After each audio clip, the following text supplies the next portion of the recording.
बिस्मिल्लाहिर्रहमानिर्रहीम। अस्सलाम वालेकुम स्टूडेंट्स। आई होप आप लोग खैरियत से होंगे। आज हमारा टॉपिक जो हम डिस्कस करने जा रहे हैं वो माइक्रोस्कोपी है। तो इस लेक्चर में हम डिस्कस करेंगे माइक्रोस्कोप्स कितनी टाइप्स की हैं, उनके माइक्रोस्कोपिक मेजरमेंट्स क्या हैं, उनमें क्या क्या डिफरेंसेस हैं, किस किस टाइप के हम स्पेसिमन माइक्रोस्कोप से ऑब्जर्व कर सकते हैं और किस किस लेवल तक हम स्पेसिमन्स के व्यूज़ को डिफ्रेंशिएट कर सकते हैं डिफरेंट माइक्रोस्कोप्स के अंदर। तो ये आज हमारे टॉपिक में कुछ इंपॉर्टेंट चीज़ें हैं जो हम डिस्कस करने जा रहे हैं। फर्स्ट ऑफ ऑल हम डेफिनेशन स्टार्ट करेंगे, माइक्रोस्कोपी है क्या। Microscopy is a technical field of using microscopes to view objects and areas of objects that are not within the resolution range of the normal eyesight। जो normal आई site का view जो है उससे जो चीज़ें हम नहीं दे सकते, जिन ऑब्जेक्ट्स को हम क्लियरली नहीं व्यू कर सकते, जिनमें सेल्स हैं, प्लांट सेल्स हैं, एनिमल सेल्स हैं, या टिश्यूज़ के अंदर कौन कौन सी टाइप्स के डिफरेंट सेल्स मौजूद है, तो उनको डिस्टिंग्विश करने के लिए हमें माइक्रोस्कोप की ज़रूरत पड़ती है। तो उसके थ्रू जो हम ऑब्जर्वेशन लेते हैं वो माइक्रोस्कोपिक में आती हैं। जैसे आपको स्पेसिमन में नज़र आ रहा होगा, ये माइक्रोस्कोपिक स्पेसिमन है जो इस माइक्रोस्कोप से ऑब्जर्व हो रहे हैं। तो इनको व्यू करने के लिए हमें स्पेशल टाइप की इक्विपमेंट की ज़रूरत होती है जिसे हम माइक्रोस्कोप कहते हैं। नेक्स्ट इसके बाद जो मोस्ट इम्पॉर्टेंट चीज़ हमें कुछ टर्मिनोलॉजीज में अंडरस्टैंड करनी होगी माइक्रोस्कोपी में। सबसे इम्पॉर्टेंट है इसमें मैग्नीफिकेशन। मैग्नीफिकेशन क्या होती है? बेसिकली ये रिप्रेजेंट करती है ऑब्जेक्ट के साइज़ को, कि जो हमारे पास माइक्रोस्कोपिक इंस्ट्रूमेंट है वो कितना बड़ा करके किसी ऑब्जेक्ट को दिखा सकती है, ये उसकी मैग्नीफिकेशन कहलाएगी। कंपाउंड माइक्रोस्कोप के लिए जो मैग्नीफिकेशन है उसको मेजर करने के लिए हम दो चीज़ों को देखते हैं, एक उसका आई पीस लेंस है और दूसरा ऑब्जेक्ट लेंस है। इनके जो वैल्यूज़ होती हैं उनको मल्टीप्लाई करते हैं। तो जब आप गौर से अगर देखा जाए, आई पीस को ऑब्जर्व किया जाए तो उसके ऊपर उसकी डिमार्केशन लिखी होती है, उसकी मैग्नीफिकेशन पावर जो लेंस है आई पीस का उसकी वहाँ उस पर मैंशन की होती है, जैसे आपको यहाँ इस पिक्चर में नज़र आ रही है। इसी तरह जो उसका ऑब्जेक्ट पीस लेंस है उसके ऊपर भी आपको कुछ वैल्यूज़ लिखी हुई नज़र आती हैं जो रिप्रेजेंट करती हैं उसकी ऑब्जेक्ट लेंस है उसकी मैग्नीफिकेशन पावर को वो रिप्रेजेंट करती हैं। तो इन दोनों को अगर हम मल्टीप्लाई करें, आई पीस की जो वैल्यू आएगी उसको मल्टीप्लाई किया जाए ऑब्जेक्ट लेंस के साथ, तो हमारे पास माइक्रोस्कोप की मैग्नीफिकेशन आती है कि माइक्रोस्कोप उन दो डिफरेंट टाइप के लेंसेज को यूज़ करके कितना मैग्नीफाई करती है किसी स्पेसिमन को, किसी ऑब्जेक्ट को जो हम ऑब्जर्व कर रहे होते हैं। इसकी एक एग्जांपल यहाँ मैं कोट करूँगा। If the eyepiece lens has a magnification power of 10x, यानी कि ये जो हमारे आई पीस है इसके ऊपर अगर 10x लिखा हुआ हो और ऑब्जेक्टिव लेंस जो है and the objective lens has magnification of 30x, ठीक है, 30 टाइम्स वो मैग्नीफाई कर सकता है, 10 टाइम्स ये मैग्नीफाई कर सकता है, तो ओवरऑल जो इमेज मैग्नीफाई होगी उसकी क्या वैल्यू होगी। हम दोनों को जब मल्टीप्लाई करेंगे 10x मल्टीप्लाइड बाय 30x तो हमारे पास आ जाएगी 300x, यानी कि वो माइक्रोस्कोप जिसके अंदर ऑब्जेक्ट पीस 30x का है और उसका जो आई पीस है वो 10x का है, तो दोनों की मल्टीप्लिकेशन से वो जो माइक्रोस्कोप है वो 300 टाइम्स उस इमेज को बड़ा करके दिखा सकते हैं। ये उसकी मैग्नीफिकेशन होगी। मैग्नीफिकेशन के बाद एक और टर्मिनोलॉजी जो हम डिस्कस करेंगे वो है रेजोल्यूशन। रेजोल्यूशन क्या होती है? Ability to distinguish between two very closely placed object as a separate object.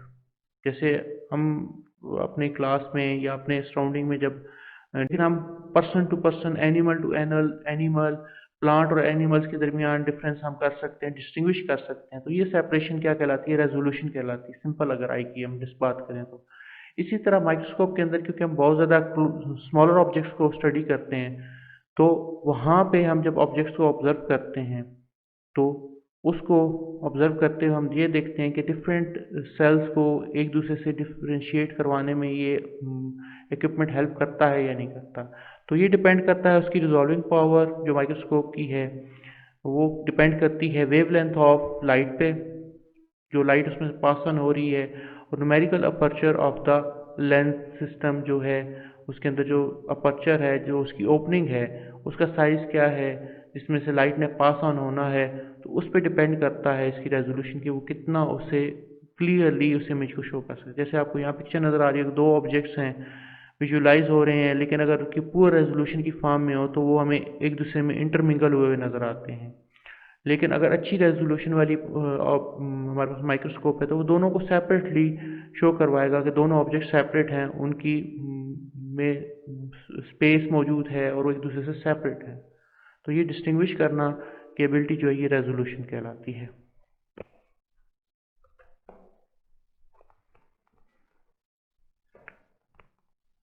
Resolution के बाद हम आगे मूव करेंगे। डिफरेंट माइक्रोस्कोपिक टेक्निक्स जो यूज़ होती हैं लेबॉर्ट्रीज के अंदर टू ऑब्जर्व द स्पेसिमन्स, उसमें सबसे पहले आ जाती है ऑप्टिकल माइक्रोस्कोपी, जिसमें सबसे कॉमन जो माइक्रोस्कोप यूज़ होती हैं वो कंपाउंड माइक्रोस्कोप्स हैं। उसके वेरिएंट्स मौजूद हैं डिफरेंट टाइप्स के। तो लाइट माइक्रोस्कोप्स की टाइप्स हैं इसमें। तो ऑप्टिकल माइक्रोस्कोप जिसमें ऑप्टिक्स यानी कि लेंसेज यूज़ होते हैं, लेंस सिस्टम यूज़ होता है, तो उसमें कंपाउंड माइक्रोस्कोप की एक टाइप हम डिस्कस करेंगे। सेकेंड हम इसमें इलेक्ट्रॉन माइक्रोस्कोप को डिस्कस करेंगे। और third one scanning electron microscopy, इसको भी हम डिस्कस करेंगे आने वाले लेक्चर्स में। सो ये 3 डिफरेंट टाइप्स हैं माइक्रोस्कोपिक टेक्निक्स अडॉप्ट की जाती हैं to observe different types of specimens. First of all हम स्टार्ट करेंगे ऑप्टिकल माइक्रोस्कोपी। ऑप्टिकल माइक्रोस्कोपी क्या होती है?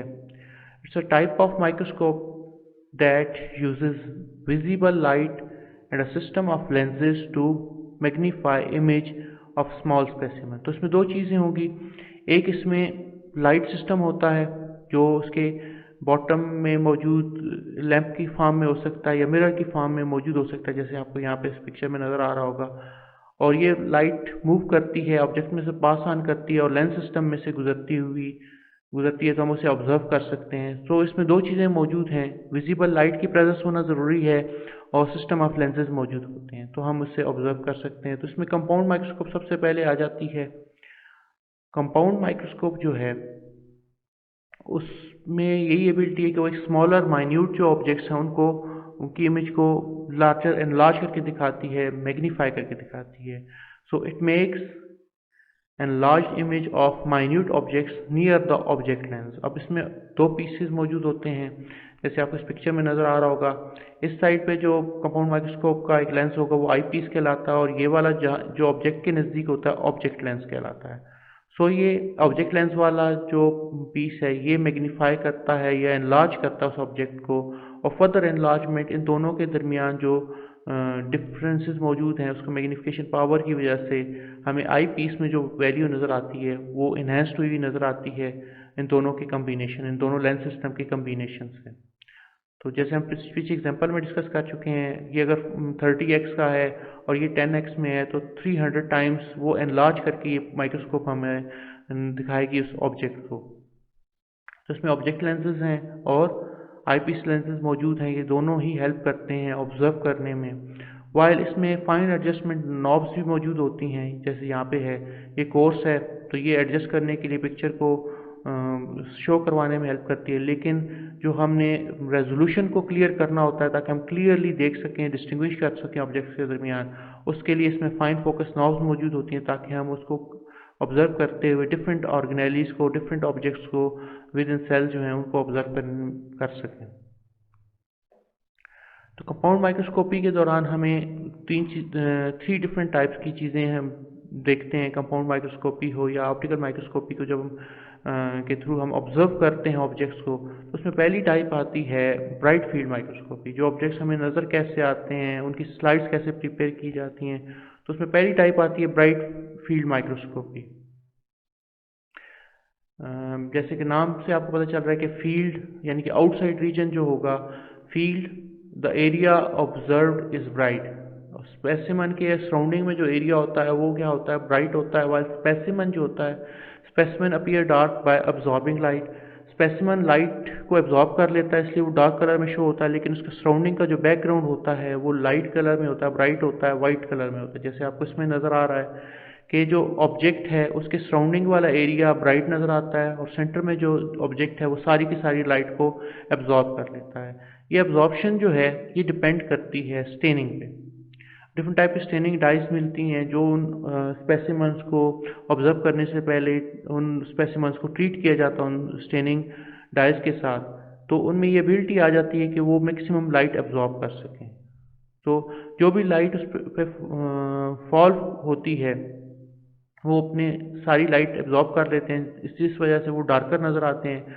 वाइल जो सराउंडिंग एरिया है वो लाइट एब्जॉर्ब नहीं करता, उससे लाइट पास ऑन होती है, तो जिस वजह से वो ब्राइट नज़र आ रहा होता है। तो सेंटर में जो स्पेसिमन है वो डाई की वजह से उसमें ये एबिलिटी आ जाती है कि वो सारी लाइट को एब्जॉर्ब कर ले, जिसकी वजह से वो ब्राइट नज़र आता है।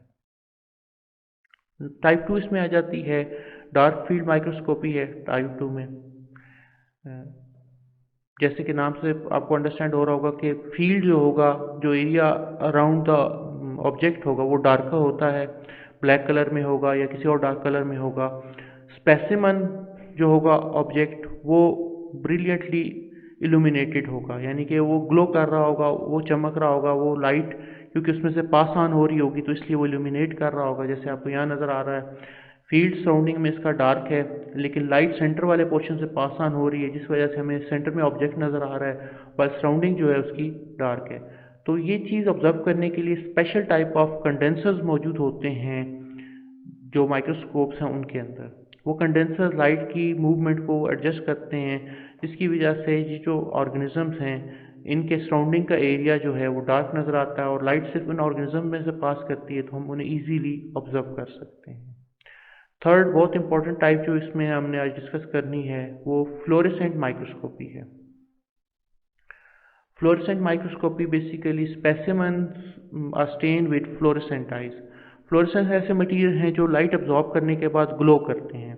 इससे पहले हम जो पढ़ रहे थे डार्क फील्ड, उसमें जो हम डाइस यूज़ करते हैं वो लाइट को पास ऑन करने देते हैं, या उनके अंदर से लाइट पास ऑन हो सकती है विदाउट स्टेनिंग। तो विदाउट स्टेनिंग स्पेशल टाइप के कंडेंसर यूज़ करके हम ऑब्जेक्ट से अंदर से लाइट पास करते हैं, तो इस वजह से वो इल्यूमिनेटेड नज़र आते हैं। वाइल जो थर्ड टाइप हमारे पास है फ्लोरेसेंस, इसमें ऑब्जेक्ट को स्टेन किया जाता है स्पेशल टाइप की फ्लोरेसेंट डाइस से, जो डिफरेंट इंटेंसिटी की लाइट वेव्स को एब्जॉर्ब करते हैं और नई लाइट वेव्स को री रेडिएट करते हैं। सो इल्यूमिनेटेड विद ब्लू लाइट, इनके ऊपर हम इन स्पेसिमेंस को ऑब्जर्व करते हुए हम इनके ऊपर ब्लू लाइट फॉल करते हैं, इनके ऊपर ब्लू लाइट प्रोवाइड की जाती है इनको ऑब्जर्व करते हुए। ब्लू लाइट जब इनमें से पास ऑन करती है तो वो मैक्सिमम एब्जॉर्ब हो जाती है। इन रिटर्न ये फ्लोरेसेंट डाइज जो हैं ये ग्रीन लाइट जो है वो प्रोवाइड करती हैं और ग्रीन लाइट एमिट करती हैं, जिसकी वजह से हमें वो ऑब्जेक्ट ग्रीन कलर में नज़र आता है। तो ये थ्री डिफरेंट टाइप्स थी, fluorescent microscopy, dark field microscopy and bright field microscopy. ये तीनों टाइप्स जो हैं हम ऑब्जर्व करते हैं अंडर कंपाउंड माइक्रोस्कोप या ऑप्टिकल माइक्रोस्कोपिक कंडीशंस में। लास्टली आज की हमारी डिस्कशन में जो इम्पोर्टेंट चीज़ आ रही है वो basic rules for caring microscopes है। मोस्ट कॉमनली जो माइक्रोस्कोप्स हैं उनमें कंपाउंड माइक्रोस्कोप्स को कैसे हमने केयरफुली हैंडल करना है वो डिस्कस करने जा रहा हूँ मैं आपसे। लास्ट ही हमारा पोर्शन आज के इस टॉपिक का। तो जैसे कि आपको यहाँ नजर, everything on a microscope is unbelievably expensive, so be careful. तो बहुत ही इंपॉर्टेंट ये इंस्ट्रक्शन है कि जो भी उसके ऊपर चीज़ मौजूद है, वो लेंस हो या उसका कोई नॉब हो, कोई उसके ऊपर लाइट सिस्टम मौजूद हो, सारे के सारे बहुत एक्सपेंसिव होते हैं। अगर वो ख़राब हो जाएं तो उनको की रिप्लेसमेंट पे काफ़ी ज़्यादा अखराजात आते हैं, तो इसलिए हमें बहुत ज़्यादा केयरफुली उसे हैंडल करना चाहिए। जब भी हमने माइक्रोस्कोप को मूव करना है एक शेल्फ से दूसरे शेल्फ पे, तो हमने उसके लिए स्पेशल केयर रखनी है। जैसे यहाँ पे लिखा हो, hold a microscope firmly by the stand only, never grab by the eyepiece holder. ठीक है, आई पीस होल्डर से हमने उसे होल्ड नहीं करना। ऐसे ना हो कि हम उसके आई पीस से ऊपर से जो उसकी नॉब मौजूद है वहाँ से पकड़ लें आई पीस, जहाँ से हमने ऑब्जर्व करना है स्पेसिमेन को, वहाँ से होल्ड नहीं करना, बल्कि उसके स्टैंड से हमने उसे ग्रैब करना है, पकड़ना है। वाइल उसके बाद आ जाता है होल्ड द प्लग। जब हम उसे जो इल्यूमिनेशन के लिए जो उसके इंस्ट्रूमेंट मौजूद है, जो लाइट का इंस्ट्रूमेंट मौजूद है, तो उसके लिए इंपॉर्टेंट चीज़ ये कि उसको स्विच ऑन या ऑफ करते हुए हमने ख्याल रखना है कि जब उसे हम प्लग इन कर रहे हों या प्लग आउट कर रहे हों तो हम उसको के जो प्लग है उसको पकड़ें, ना कि उसकी तार को पकड़ के खींचें। ठीक है, जब हम अनप्लग कर रहे हैं तब भी हम उसकी कि प्लग से पकड़ के उसे अनप्लग करें, ना कि हम उसकी वायर को ज़ोर से अपनी तरफ खींचें ताकि वो उससे अनप्लग हो जाए। तो इससे केबल के टूटने का ख़तरा होता है और वो भी एक्सपेंसिव है, उस मटेरियल को दोबारा से करेक्ट करवाने में अखराजात आते हैं। फोर्थ वन है इसमें जो इम्पोर्टेंट है इसमें, जैसे मैं शुरू में कह रहा था कि उसका कोई भी पोर्शन जो है माइक्रोस्कोप का बहुत ज़्यादा एक्सपेंसिव होता है। इसी तरह जो उसका बल्ब्स हैं, उसके अंदर मौजूद लाइट सोर्स के लिए जो बल्ब मौजूद होता है वो बहुत एक्सपेंसिव होता है और उसकी एक स्पेसिफिक लाइफ टाइम होती है, लिमिटेड लाइफ टाइम होती है। अगर हम उसे कंटिन्यूसली टर्न ऑन रखें और आप उसे ऑफ करना भूल जाएं तो वो अपनी लाइफ पूरी करने के बाद वो माल फंक्शनिंग की तरफ चल जाता है, या उसे कह सकते हैं आउट ऑफ ऑर्डर हो जाता है, फंक्शन नहीं कर पाता, चलता नहीं है, तो उसको हमें रिप्लेस करना पड़ता है। तो वो भी हमारे लिए एक एक्सपेंसिव कंडीशन है। सो जैसे ही हम अपने एक्सपेरिमेंट्स को कंप्लीट कर लें तो हमें चाहिए कि हम उस इल्यूमिनेटर जो है, बल्ब जो है, उसे ऑफ कर दें। अगर हम कॉन्स्टेंटली यूज़ कर रहे हैं, ठीक है, तो बहुत ज़्यादा उसके ऊपर जो पावर आती है, जो बल्ब है उसको ओवर हीट होने का ख़तरा होता है कंटिन्यूस यूज़ में।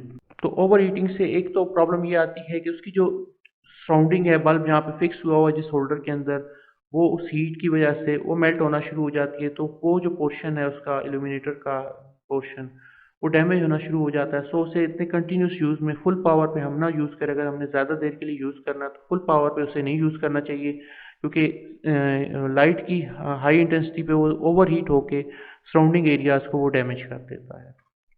सिक्स वन इसमें हमें केयर जो करनी है, वो जो बहुत इंपॉर्टेंट होगी, वो ये है कि जैसे ही हम अपना फंक्शन या अपना जो भी एक्सपेरिमेंट है कंप्लीट करें, हमने उसे वापस रखना है क्लीन करके। ये हमने श्योर करना है कि जो उसका स्टेज है या लेंसेज हैं वो साफ़ होने चाहिए, उनके ऊपर कोई डर्ट ना होनी चाहिए, उनके ऊपर कोई पार्टिकल मौजूद नहीं होना चाहिए। स्पेसिमेन को ऑब्जर्व करते हुए जो हम उसमें डाइज यूज़ करते हैं या वैसे लिक्विड यूज़ करते हैं तो उनसे वो महफूज होना चाहिए, उसमें किसी तरह का कोई कंटेमिनेशन उसके ऊपर नहीं होनी चाहिए। तो उसकी क्लीन करना, उसके स्टेज को और उसके लेंसेज को, ये बहुत इंपॉर्टेंट है। उसके बाद आ जाता है never use anything but good quality lens tissue और एनी ऑप्टिकल सरफेस।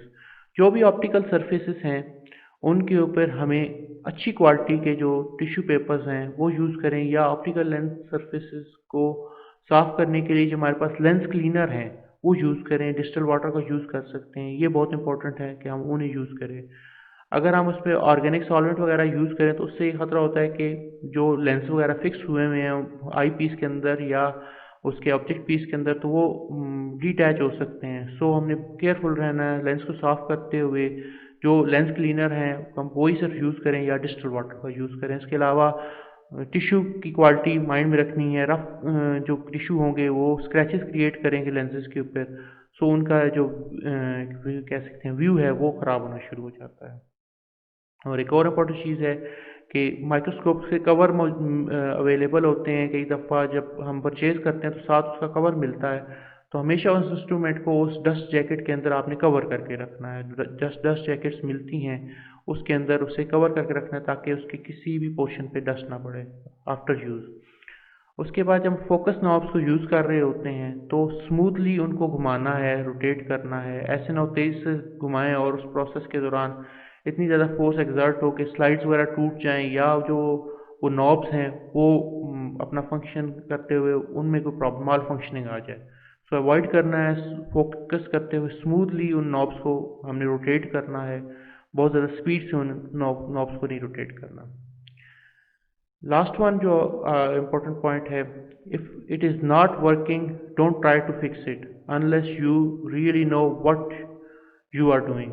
तो ये सबसे इम्पोर्टेंट एक कंसिड्रेशन होती है लैब के अंदर, कि जब आपको किसी काम के बारे में अंडरस्टैंडिंग नहीं है तो खुद से उसको करेक्ट करने नहीं लग जाना। अगर आपको चाहिए कि जो उससे रेलेवेंट पर्सन है, जो उसको करेक्ट कर सकता है, उसे ठीक कर सकता है, फिक्स कर सकता है, उससे कंसल्ट करें, खुद से ये नहीं करना। हाँ, अगर आपको थोड़ी बहुत उसके बारे में ट्रेनिंग दी गई है तो फिर आप उसको देख सकते हो, अदरवाइज़ आपने ऐसे नहीं करना। और आप अगर थोड़ी बहुत ट्रेनिंग लेने के बाद कोशिश करते हो आपसे नहीं होता तो फर्दर उसके ऊपर आप ना उसको छेड़ें, बल्कि उसको नोट कर लें और अपने इंस्ट्रक्टर्स को या लैब के जो स्टाफ उनको इन्फॉर्म करें, ताकि वो उसके ऊपर जो भी उन्होंने प्रिकॉशंस लेने हैं या उसकी रिपेयरिंग के लिए जिस भी जगह पे उन्होंने भेजना है उसे वहाँ पे भेज के उसे रिपेयर करवा सकें।